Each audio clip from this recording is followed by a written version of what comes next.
Inilah Injil suci menurut Markus.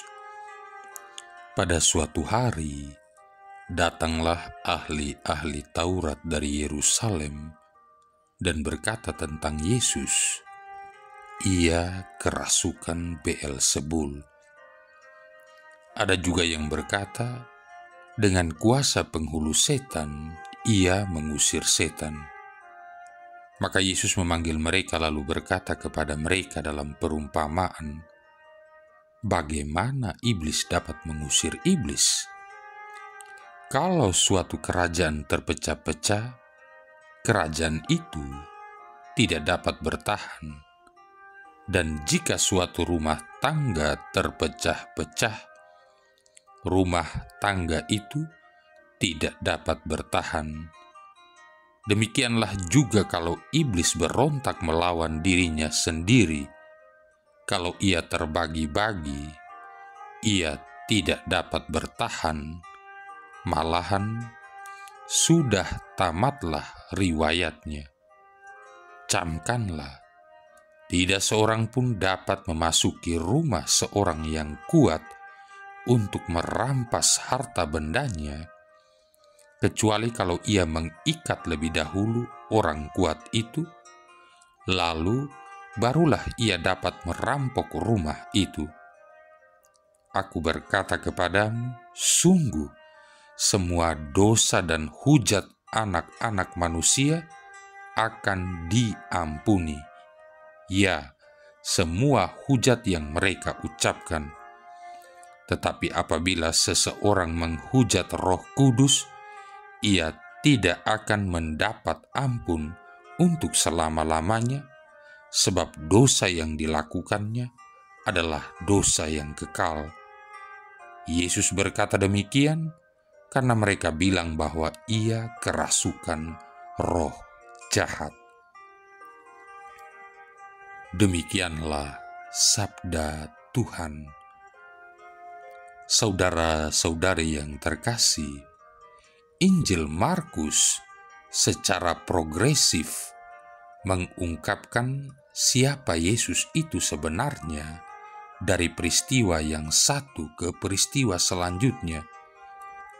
Dalam salah satu peristiwa itu, yakni bacaan Injil hari ini, Yesus menghadapi tuduhan yang serius dari para ahli Taurat yang mengatakan bahwa dirinya kerasukan Beelzebul, gelar untuk roh jahat yang berarti tuan dari lalat-lalat. Mereka menuduh Yesus mengusir roh-roh jahat dengan menggunakan kuasa dari penguasa roh-roh jahat itu, dan mereka juga menuduh Yesus bahwa dia kerasukan roh jahat.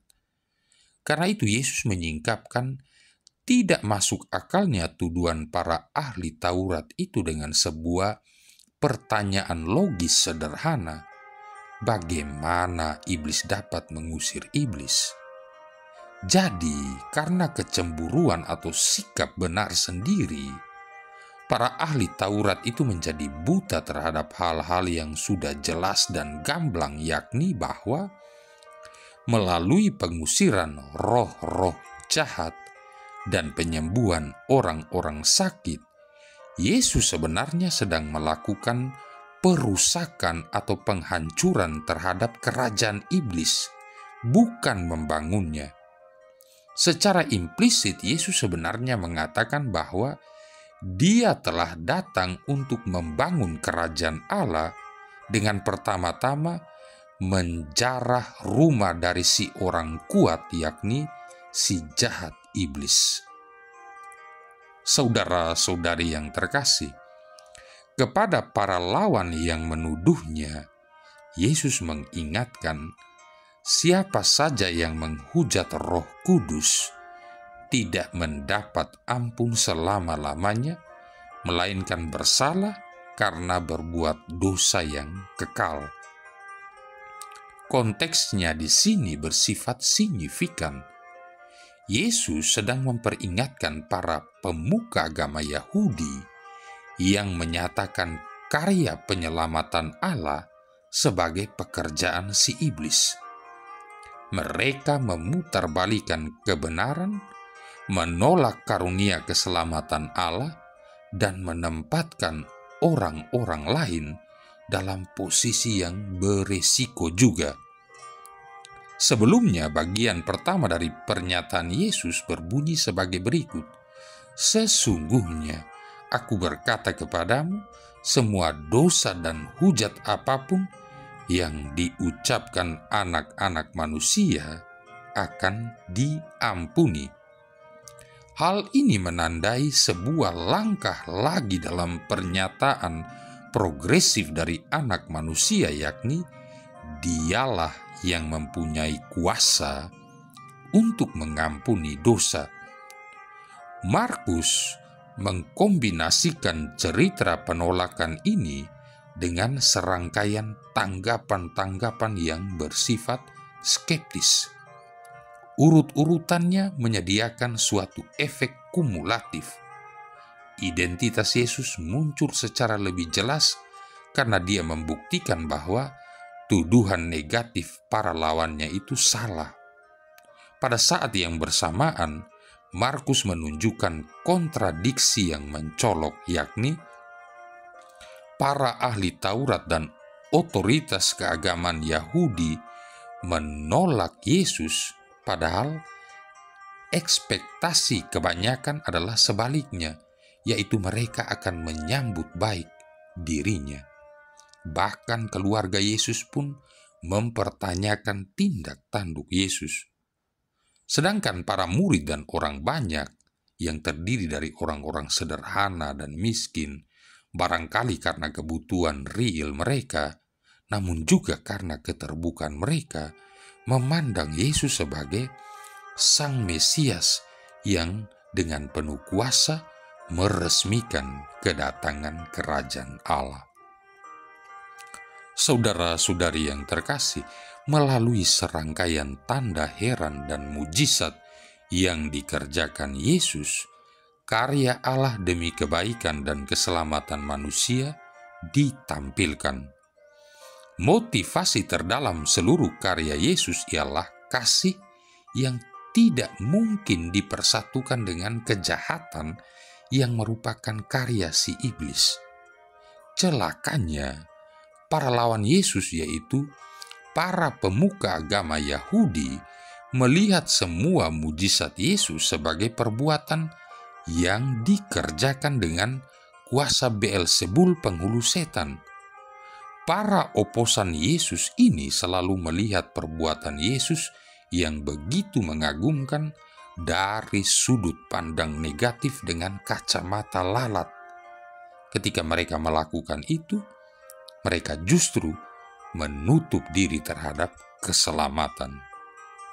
Kita juga sering tergoda untuk memberi cap atau tuduhan-tuduhan yang buruk kepada orang-orang lain karena iri hati, benci, dan dendam. Orang yang menyatakan kebenaran kita anggap sebagai penghalang. Tanpa kita sadar, sesungguhnya prasangka buruk adalah buah bibir dari setan si iblis. Jadi benar adanya kalau sudah benci dan iri dengan orang tertentu, maka seseorang akan mencari berbagai cara untuk menjatuhkan orang tersebut. Hal yang biasa dilakukan adalah membuat rekayasa dan melancarkan tuduhan-tuduhan yang tidak benar dan palsu. Kebencian membuat kita manusia gagal untuk melihat dan mengalami kebaikan serta kasih Tuhan. Kebencian pula membuat kita manusia gagal untuk melihat kebaikan sesama. Sebaliknya, kasih akan memampukan kita manusia untuk melihat dan mengalami cinta Tuhan.